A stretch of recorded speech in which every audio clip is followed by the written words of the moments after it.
ये system dot out dot println को एक दिखा रहे हैं एक एग्जांपल के थ्रू। आप देखिए कि दोनों में क्या डिफरेंस आपको दिखता है। सबसे पहले आप जब लिखते हो system dot out dot println, suppose यहाँ लिखे हो वेलकम इन जावा, जब आप इसको रन कराओगे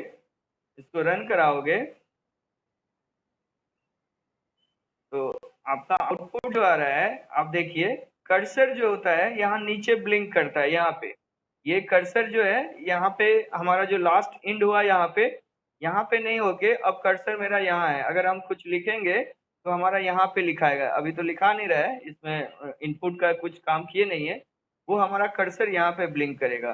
सपोज अगर हम लोग दो दो यूज कर लेते हैं एक इसके साथ, आपको ज्यादा समझ में आए थोड़ा सा। ये आप यहाँ जो लिख रहे हैं इसको हमने 2 बार इसी चीज को कॉपी कर लिया, कंट्रोल सी, और यहाँ पे हम लोग पेस्ट करते हैं, control V. Welcome in Java programming and welcome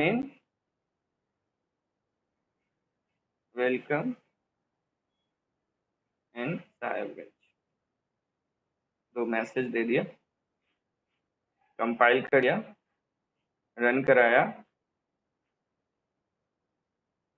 कराया, अब आप देखो ये नीचे ऊपर आ रहा है प्रिंट एल एन। अब आप देख लीजिए पहला वाला जो हम अगर इसको यूज नहीं करें, एल एन जो यूज किए हैं आप, इसको एल एन को एल कर दीजिए। ये चीज जरूरत पड़ेगा हमको जब लूप पढ़ेंगे, तो नेस्टेड लूप जब आप पढ़िएगा तो वहां पे आपको बहुत सा जो आउटपुट लाना होगा, तो कहीं पे प्रिंट एल एन लगेगा और कहीं पे प्रिंट लगेगा, तो वहां पे इसका यूज होगा। इसलिए आपको समझना चाहिए कि क्यों लिखते हैं print and print L N. Print L n लिखने से क्या हो रहा है, देखिए आप, अगर आप प्रिंट एल एन फर्स्ट वाले में नहीं लिखे तो अब सेकंड वाला जो प्रिंट एल एन आ रहा है वो आएगा अब नीचे, लेकिन ये देखिए ये जस्ट इसके बगल में आ गया, वेलकम इन जावा और फिर वेलकम इन साहेबगंज। तो बस यही 2 डिफरेंस है print and print L n का, और कुछ भी डिफरेंस नहीं है कि print and print L n क्यों यूज करते हैं। ठीक है, तो इसके अंदर आप प्रोग्राम्स जब आप जावा में लिखेंगे तो सबसे पहला जो आप पहला लाइन जो लिखते हैं system dot out dot print L N, तो system dot out dot print L N में आपको system as a class, out as a instance of print L N, print stream type, and print L N is a method of print stream class, and then print and println is a method of system.out to display the output. Suppose अगर ये तो message display आप करा रहे हो, अब इसमें हमको वैल्यू डिस्प्ले कराना है। सपोज यहाँ पे आप एक वेरिएबल डिक्लेयर कर रहे हो और इस वेरिएबल का नाम रखा आपने x, और सपोज x में हमने 10 डाल रखा है, x इक्वल टू 10 यहाँ पे डाल रखा है। अब आप कंपाइल करो, रन कराओ, फिर से रन कराओ, कुछ भी अभी आउटपुट नहीं दिखेगा हमको, जो पहले वाला था वही दिख रहा है आउटपुट। ये x का जो हमने वैल्यू डाल रखा है वो दिख नहीं रहा है, इसका मतलब है कि हमको x का वैल्यू को लिखना पड़ेगा। हम अब यहाँ लिखना चाह रहे हैं, ये भी ln का यूज कर लीजिए। अब यहाँ पे आप लिखना चाह रहे हो फिर से system dot out dot print L n, ठीक है। और ये डबल इन्वर्टेड कॉमा में आप जो भी लिखते हो वो मैसेज होता है। जैसे हमने यहाँ लिखा है value of x equal to, ये डबल इन्वर्टेड कॉमा है। अब जस्ट इसके बाद जो आप ये प्लस लिखते हो, ये प्लस कॉन्कैटिनेट करने के लिए लिखा जाता है। और अब यहाँ क्या लिखना चाह रहे हैं हम, एक्स, तो इसको डबल इन्वर्टेड कॉमा में नहीं लिख रहे हैं। डबल इन्वर्टेड कॉमा में किसको लिखते हैं, स्ट्रिंग को। जो भी स्ट्रिंग होता है उसको हम लोग डबल इन्वर्टेड कॉमा में लिखते हैं। तो हमारा x का हमको डबल इन्वर्टेड कॉमा में नहीं लिखना है, हमको x का वैल्यू चाहिए, इसलिए हम सिंपल लिखे value of x equal to then plus का सिंबल एंड देन फिर x। अब आप इसको फिर से कंपाइल करो, आप कंपाइल करो, देन फिर इसको रन कराओ। इसको पहले वाले को आप जो है डिलीट कर दीजिए सारे को, ये हट गया। अब इसको आप रन कराओ, फिर से रन कराओ। अब देखिए तो आ रहा है वैल्यू ऑफ x 10। तो ये जो आप वैल्यू ऑफ इक्वल टू जो लिखे हो आप, वो आपने डबल इन्वर्टेड कॉमा में लिखा, तो वो आपके लिए मैसेज हो गया। और 10x जो लिखा आपने, वो वैल्यू ऑफ द वेरिएबल। तो हमारा जो रिजल्ट्स आएगा, उस रिजल्ट्स को भी तो आउटपुट करना है स्क्रीन पे। तो रिजल्ट्स को जब आउटपुट कराना होगा, तो हम जैसा उस जो वेरिएबल हमने डिक्लेयर किया है, वैसे ही सिंपल उसको लिखेंगे। ठीक है, अगर आप यहाँ पे दो यूज किए हैं, इसलिए जो है हमने वैल्यू ऑफ x लिखा या वैल्यू ऑफ y, जो भी वेरिएबल होता, उसको जैसा आप लिखते वैसा वो पे आपके डिस्प्ले कराता। तो system dot out dot println हर एक प्रोग्राम में आप टाइप करोगे, तो वहां पे ये जो आपको समझना है कि प्लस क्यों लिखते हैं और प्लस कहाँ लिखना चाहिए और कब नहीं लिखना चाहिए।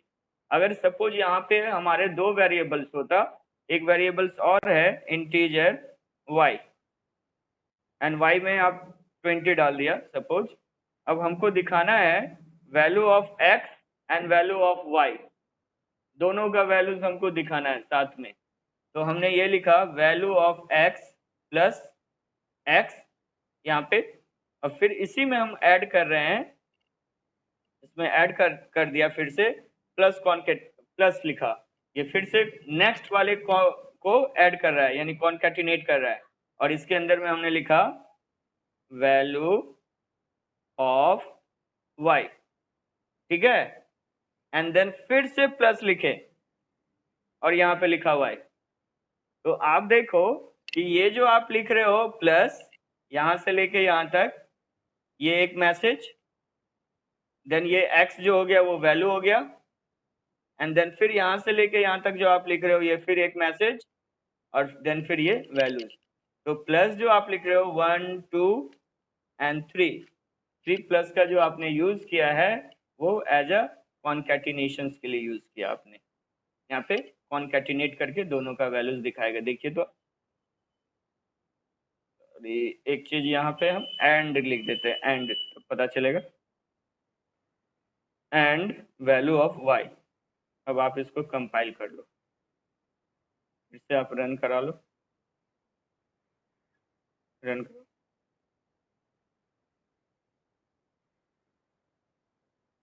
आ गया स्क्रीन, स्क्रीन पहले से था, फिर से रन कराइए।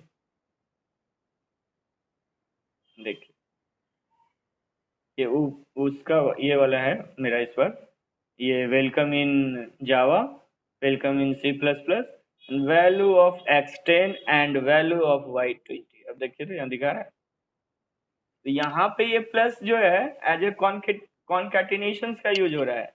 यहाँ पे आप ऑपरेटर की तरह इसको यूज कर नहीं रहे, यहाँ कॉन्कैटिनेशन के लिए यूज कर रहे हैं। लेकिन अगर हम चाहें कि यहीं पे हमको वैल्यूज भी दिखे साथ साथ, इन दोनों को ऐड करके यहाँ पे वैल्यू भी दिखाना है हमको, नहीं, तो फिर से हम एक कॉन्कैटिनेशन लिखते हैं प्लस, देन फिर double inverted comma, sum of x and y equal to, sum of x and y equal to, then फिर कॉन्कैटिनेट, ठीक है। और इसको ब्रैकेट्स में हम लोग अगर यहाँ पे लिख लें x plus y, x plus y, compile करते हैं, नो एरर। ये पहले वाले को आप डिलीट कर दीजिए, कंट्रोल एंड के के साथ डिलीट होता है, कंट्रोल के साथ के प्रेस करोगे आप, तो जो प्रीवियस स्क्रीन पे जो भी वैल्यूज है वो सारा का सारा आपका इरेज हो जाएगा। कंट्रोल प्लस के, कंपाइल कर लिए थे हम लोग, रन करा रहे हैं फिर से। अब देखो तो आपको value of x10 and value of y20 and sum of x and y equal to 30 दिख रहा है। इसका मतलब आप समझिए कि जब आप पहली बार जो ये जो लिख पा रहे हैं x का वैल्यूज यहाँ पे, तो हम लोग थोड़ा सा क्या करते हैं, कंट्रोल ए कंट्रोल सी और नोट पैड में डालते हैं जो थोड़ा बड़ा दिखेगा हम लोगों को, कंट्रोल भी। ठीक है, यहाँ से देखते हैं ये जो लाइन आपने लिखा है यहाँ पे, तो ये system dot out dot println as a message की तरह, ये जो इसके अंदर में आपने डबल इन्वर्टेड कॉमा में लिखा है वो मैसेज है, जैसा है वैसा आप यहाँ पे कुछ भी लिखोगे ABCD XYZ कुछ भी, वो आपके स्क्रीन पे वही दिखेगा, जैसा आप टाइप करोगे वैसा ही डबल इन्वर्टेड कॉमा में। देन फिर आपने value of x double inverted comma के अंदर में लिखा, तो ये जैसा आपने टाइप किया वैसा ही आ रहा है। और ये प्लस के बाद जो आपने x का ये टाइप किया है, ये x वैल्यू ऑफ इस x को डिनोट कर रहा है। तो ये यहाँ पे क्या कर रहा है, ये प्लस कॉन्केटिनेट कर रहा है इन दोनों को, यानी ये पहले वाले वैल्यूज को और इस वाले वैल्यूज को कॉन्केटिनेट करके दिखा रहा है। देन फिर से आप चाह रहे हो कि नेक्स्ट और कॉन्केटिनेट करना है स्ट्रिंग को, तो आप फिर से लिखते हो प्लस, देन फिर डबल इन्वर्टेड कॉमा के अंदर में value of y equal to, then double inverted comma आपने बंद किया यहाँ पे, देन फिर से आप प्लस लिखे हो, इसका मतलब है कि अब इन दोनों के बीच में कॉन्केटिनेशन हो रहा है। और इसके बाद फिर से कॉन्केटिनेट के लिए हमने फिर से प्लस लिखा है और x प्लस वाई, और यहाँ कॉन्केटिनेट करने के बाद जब ब्रैकेट्स के अंदर में जब हमने x प्लस वाई लिखा, तो ये अब ऑपरेटर की तरह ट्रीट कर रहा है, यानी प्लस कर रहा है। जो अर्थमेटिक ऑपरेटर हमने पढ़ा है वो अर्थमेटिक ऑपरेशंस यहाँ पे ये परफॉर्म कर रहे हैं। ठीक है, तो यही है हमारा system dot out dot println का यूज, जो आप पूरे प्रोग्राम में लिखते आ रहे हो। और अगर आपसे कोई पूछे कि ये क्यों लिखते हैं system dot out dot println, तो सिस्टम क्या है, आउट क्या है, प्रिंट क्या है या प्रिंटलन क्या है, तो अब आप कम से कम उनको बता सकें कि क्यों लिख रहे हैं। चलिए नेक्स्ट, सबसे इम्पोर्टेंट अब जो हमारा यहाँ पे है, उसी चीज को यहाँ पे दिखाए थे वो देख लीजिएगा। तो आउटपुट हमारा इस व्यू में आ रहा था, देख लीजिए। How data is accepted from the keyboard. आप जितने भी प्रोग्राम आप लिखेंगे उसमें लिखा रहेगा write a program in Java to accept two numbers from the keyboard या from users in and calculate its sum. तो इनपुट थ्रू द कीबोर्ड, तो कीबोर्ड से इनपुट कराना है। सपोज हम x का वैल्यू इनपुट कराना चाहते हैं, y का वैल्यू इनपुट कराना चाहते हैं, देन फिर दोनों का वैल्यू सम होके दिखे। तो यहाँ पे हमको यूजर से, इसको हम लोग कमांड लाइन आर्गुमेंट्स के थ्रू भी इनपुट कराते हैं, और या फिर आप ब्लू जे में यूज करते हैं तो आपका जो ब्लू जे का आउटपुट स्क्रीन आएगा वहां पे पूछेगा और आप वहां पे इनपुट कराओगे। तो वी नीड 3 ऑब्जेक्ट्स, एक सिस्टम डॉट इन, एक input stream reader and buffer reader. ये अगर हम लोग बफर रीडर क्लास के, यानी बफर रीडर से अगर हम लोग इनपुट कराते हैं रीडर के थ्रू, तो हमारे पास 3 ऑब्जेक्ट होने चाहिए, एक सिस्टम डॉट इन, एक input stream reader and third one buffer reader. ये तीनों को हमने यहाँ पे डिफाइन किया है। ये है क्या, इनपुट स्ट्रीम रीडर। तो आप एक नज़र में आप देखें तो आई जो है वो कैपिटल लेटर से स्टार्ट है, तो हम एक वर्ड्स में इसका आंसर दे सकते हैं, इट इज अ क्लास। तो input stream reader is a class and buffer reader is also a class. So input stream reader and buffer reader are classes in java.io.package. ठीक है, the data is received in the form of bytes from the keyboard by system.in which is an input stream object. जब आप input कराते हो keyboard के थ्रू तो bytes के फॉर्म्स में जाता है, जो इनपुट स्ट्रीम उसके लिए रिस्पॉन्सिबल है। Then the input stream reader reads bytes and decodes them into a character. इसके बाद इनपुट स्ट्रीम उसको रीड्स किया उस बाइट्स को एंड डिकोडिंग का काम करता है, और डिकोडिंग करके फिर उसको कन्वर्ट करता है आपके characters. Then finally, buffer reader object reads text from a character input stream, buffering characters so as to provide for the efficient reading of characters, array and line. And finally जब आपका input stream reader उसको convert कर देता है तो buffer readers उस object को as a text के फॉर्म में या कैरेक्टर्स के फॉर्म में एज अपने बफर्स में स्टोर करके रखता है एंड देन फिर जैसा आपको रिक्वायरमेंट होता है वहां पे आपको उसका वैल्यू प्रोवाइड करता है। ठीक है, तो ये हमारा input stream reader and buffer reader both are a class, और दोनों का क्या यूज है वो हमने यहाँ पे आपको समझाया है। आगे बढ़ते हैं। अगर बफर रीडर्स में इनपुट कराना हो तो आपको ये दो लाइन आपको याद करके रखना है। First line, input stream reader, ये input stream reader is a class and in object is an object of input stream reader equal to new input stream reader brackets में system dot in। अब आगे जब जाएंगे ना तो फिर ये बताएंगे क्यों लिखते हैं ये न्यू इनपुट स्ट्रीम। न्यू क्यों लिखा जाता है? New is a keyword, new is a keyword. Suppose जैसे आप लिखते हो क्लास, देन क्लास का नाम, तो क्लास इज अ कीवर्ड, तो new is also a keyword. And input stream readers ये जो लिख रहे हैं ये कंस्ट्रक्टर होता है, लेकिन आप यहाँ पे समझो कि ये इसके ऑब्जेक्ट बनाने के लिए हमको ऐसा लिखना पड़ता है। ठीक है, और ये इसका पैरामीटर्स है, यानी जब हम कोई भी फंक्शन कॉल करते हैं, मेथड कॉल करते हैं, तो उसके अंदर में हम लोग ये जो वैल्यू पास कराते हैं इसको आर्गुमेंट्स कहते हैं या फिर पैरामीटर्स कहते हैं। तो सिस्टम डॉट इन हमारे इनपुट स्ट्रीम रीडर नाम के जो कंस्ट्रक्टर्स यहाँ पे बना हुआ है उसके लिए ये पैरामीटर्स की तरह ट्रीट हो रहा है। देन सेकेंड वन जो हमारा जो है बफर रीडर रीड, यानी buffer reader as a class and read as a object equal to new buffer reader brackets में इन जो है वो हमारा इनपुट स्ट्रीम रीडर का ऑब्जेक्ट है, क्योंकि जो ये रीड करेगा और उसको कन्वर्ट करके फिर से हमको किस में डालना है? बफर में। इसलिए बफर रीडर उस ऑब्जेक्ट को यहाँ पे एज अ पैरामीटर्स के रूप में ले रहा है जो आपका इनपुट स्ट्रीम रीडर है। तो ये दो लाइन लिखना है। अगर आप ये दो लाइन नहीं लिखते हो तो आप सिंगल लाइन भी लिख सकते हो। उसके लिए लिखना होगा buffered reader read equal to new buffer reader, then brackets में न्यू स्ट्रीम रीडर, और उसके अंदर में फिर system dot in.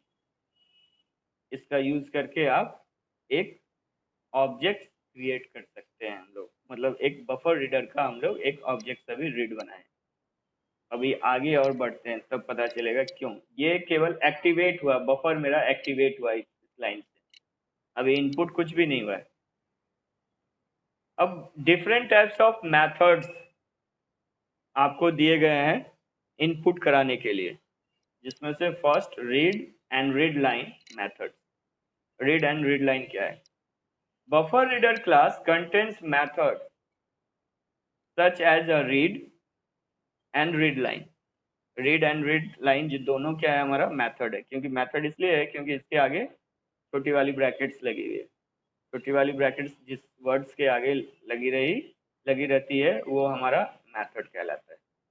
Which are use to read the data from buffer reader object, जिसका क्या काम है? बफर रीडर ऑब्जेक्ट से डेटा रीड करना।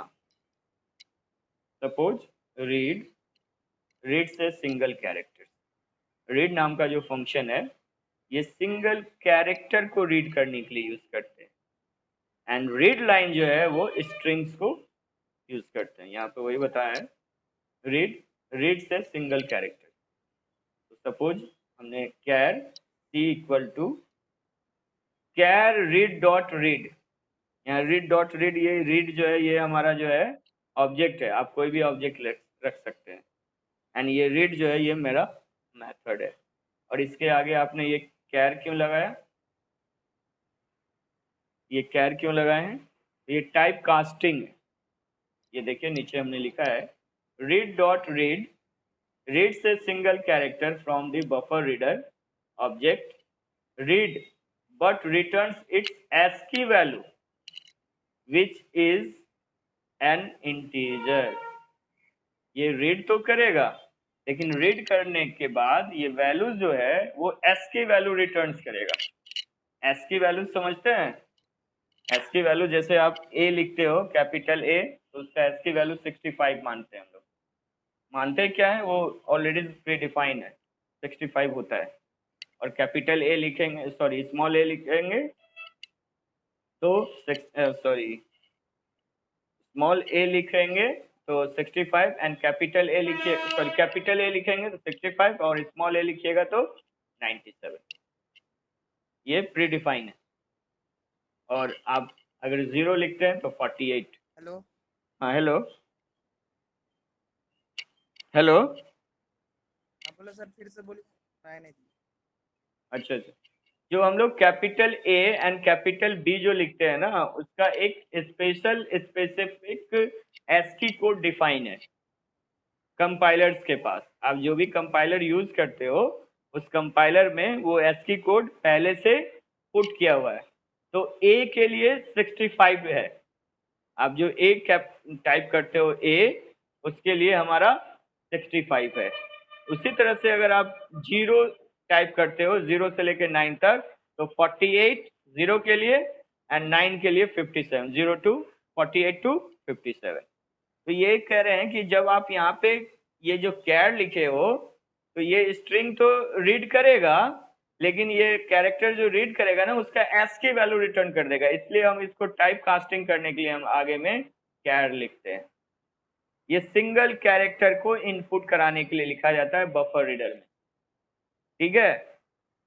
which is an integer, so we use typecasting to convert an integer to character by using char before read dot read function।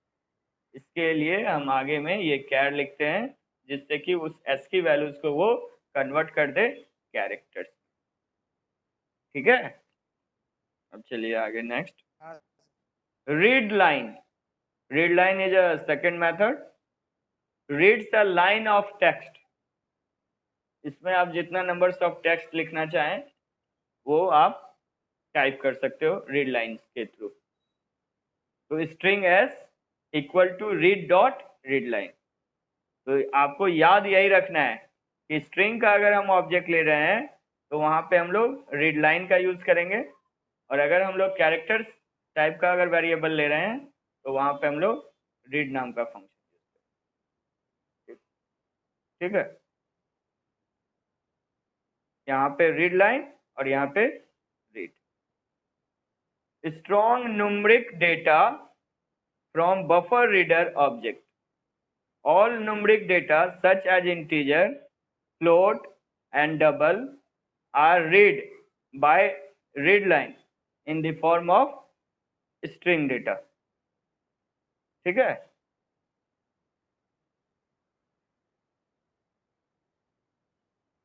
यहाँ पे देखिए data type, यहाँ पे स्टेटमेंट। ये डेटा टाइप हो गया मेरा इंटीजर और यहाँ पे हो गया INT वेरिएबल का नाम इंटीजर टाइप का। ये हमारा क्या हो गया, इंटीजर टाइप हो गया डेटा टाइप। और उसके लिए स्टेटमेंट्स जब आपको लिखना होगा तो लिखिएगा INT देन वेरिएबल का नाम and integer dot parse int. ये integer as a class and parse int is a method and then bracket में read dot read line. Read is a object of buffer reader and read line is a method, ठीक है। तो ये पूरा line आपका हो जाएगा integer को इनपुट कराने के लिए। देन फिर उसी तरह से लॉन्ग अगर आप लेते हो तो लॉन्ग, देन लॉन्ग का variables name and long dot parse long and brackets में read dot read line. Then float लेते हैं आप तो फ्लोट देन उसका वेरिएबल का नाम then float dot parse float read dot read line. Double value double dot parse double read dot read line boolean. इन सारे चीजों को आपको याद कर जाना है। ये सारा डेटा टाइप्स के बारे में है। इसको हम नेक्स्ट क्लास में पूछेंगे भी सबसे कि किसके लिए क्या लिखते हैं, इसलिए इस सारे को आपको एकदम रट जाना है, तभी आप इनपुट कर पाइएगा वैल्यूज। नेक्स्ट वन है कि अगर आप यूजिंग स्कैनर क्लास का यूज करके अगर आप यूज करते हो इनपुट, तो java.util package provides scanner class to read the input from the keyboard। ठीक है, java.util package provides scanner class to read the input from the keyboard। तो इसके लिए आपको लिखना पड़ता है scanner s equal to new scanner bracket में system dot in. Below table shows method to read respective data types from scanner object। ठीक है, यहाँ पे फिर से दिखाया जा रहा है कैसे लिखिएगा। तो डेटा टाइप है इधर मेथड टू रीड डेटा। तो स्ट्रिंग के लिए हम लोग नेक्स्ट लिखते हैं, इंटीजर के लिए नेक्स्ट int लिखते हैं, लॉन्ग के लिए नेक्स्ट लॉन्ग लिखते हैं, फ्लोट के लिए नेक्स्ट फ्लोट लिखते हैं, डबल के लिए नेक्स्ट डबल लिखते हैं, बाइट के लिए नेक्स्ट बाइट लिखते हैं। ठीक है, तो we use next method of scanner class to read a string from the scanner object. तो कैसे लिखिएगा, सपोज एक स्कैनर का एक ऑब्जेक्ट आप क्रिएट करते हो, scanner s equal to new scanner then bracket में सिस्टम डॉट इन। अब यहाँ लिखे स्ट्रिंग str का ऑब्जेक्ट हो गया स्ट्रिंग का, तो यहाँ लिखते हैं s डॉट नेक्स्ट, ये हो गया स्ट्रिंग के लिए। ठीक है, एंड देन फिर इंटीजर अगर लिखते हो तो s डॉट नेक्स्ट इंट लिखेंगे int इंट। एंड कैरेक्टर्स के लिए क्या लिखते हैं यहाँ पे, how to input character in a Java using scanner. तो to read a char we use next dot char at 0। ये इंपॉर्टेंट चीज है, इसको आपको याद रखना है। ये कैरेक्टर्स के लिए यूज करते हैं, सिंगल कैरेक्टर्स को इनपुट कराना होता है तो वहां पे हम लोग इसका यूज करेंगे। ठीक ना, next dot char at 0। Next functions returns the next token oblique word in the input as a string, and char at 0 functions returns the first character in that string। ये char at अंदर में जो ये 0 आप लिखते हो, ये char at positions बताता है उस स्ट्रिंग का फर्स्ट वैल्यूज का। तो इसलिए ये यूज किया जाता है आपको सिंगल कैरेक्टर्स को इनपुट कराने के लिए। अगर आप स्कैनर यूज कर रहे हो और स्कैनर की मदद से कैरेक्टर को अगर आपको इनपुट कराना है, तो उस केस में आप जो है यूज कीजिएगा कैर एट 0।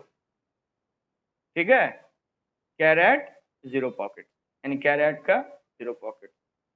स्कैनर का एक ऑब्जेक्ट लिया, स्कैनर इक्वल टू स्कैनर नहीं, आप जो भी लेना चाहें आप ले सकते हैं। हमने यहाँ पे डबल एन कर, ये स्कैनर का स्कैनर ही मत लीजिए, स्कैनर का आप यहाँ पे सपोज इन ले लीजिए। Scanner in equal to scanner system dot in. ठीक है, then system dot out dot println enter a character. तो कैर ये स्कैनर हम लोग वहाँ पे ऑब्जेक्ट लिखा था, आप स्कैनर मत लिखिए, आप यहाँ पे इन लिखिए, in dot next dot char at 0। ठीक है, जो भी आप इनपुट कराएंगे कैरेक्टर्स और उसके थ्रू आप ये लिखेंगे यू इंटर द कैरेक्टर्स, जो यहाँ पे वैल्यूज होगा उस वैल्यूज को ये शो करके आपको दिखाएगा। तो इसके अंदर जितना सारा जो फंक्शंस आप यूज किए हैं ये सब ये हो गया आपका इसके लिए स्कैनर्स के लिए, और ये हो गया आपको सारा बफर रीडर के लिए। तो अब जो भी प्रोग्राम हम लिखेंगे तो वहां पे हमको इसका बहुत जरूरी बहुत ही इम्पोर्टेंट है। आपको बोला जाएगा कैरेक्टर इनपुट कराने के लिए, बोला जाएगा स्ट्रिंग इनपुट कराने के लिए, बोला जाएगा इंटीजर्स वैल्यू इनपुट कराने के लिए। तो आपको इस सारे का नॉलेज होना चाहिए कि किसके लिए आप क्या इनपुट लिखते हो। ठीक है, बिना इसके इनपुट किए हुए आप कोई भी वैल्यू नहीं जाएगा। तो इसलिए इस चीज को आज हम सेंड कर देते हैं ग्रुप वाले उसमें, गूगल क्लासरूम में। आप लोग जरूर इस सारे चीजों को याद कर जाइएगा, क्योंकि नेक्स्ट क्लास में इसका हमको बहुत ही इम्पोर्टेंट है, हर एक जगह पे इसका यूज होगा। तो वहां पे आपको ये समझ में आएगा कि हम क्यों लिख रहे हैं ये लाइन। ठीक है, कल हम लोग इसको ठीक है। पूछ पा रहे थे, नहीं मिल पा रहा था। ठीक है, ले। हेलो। ठीक है, चलिए तब आज इतना ही रहने देते हैं। अब कल से जो हमारा होगा, वो जो नेक्स्ट जो है, नेक्स्ट जो हमारा स्टेटमेंट, कंट्रोल स्टेटमेंट है,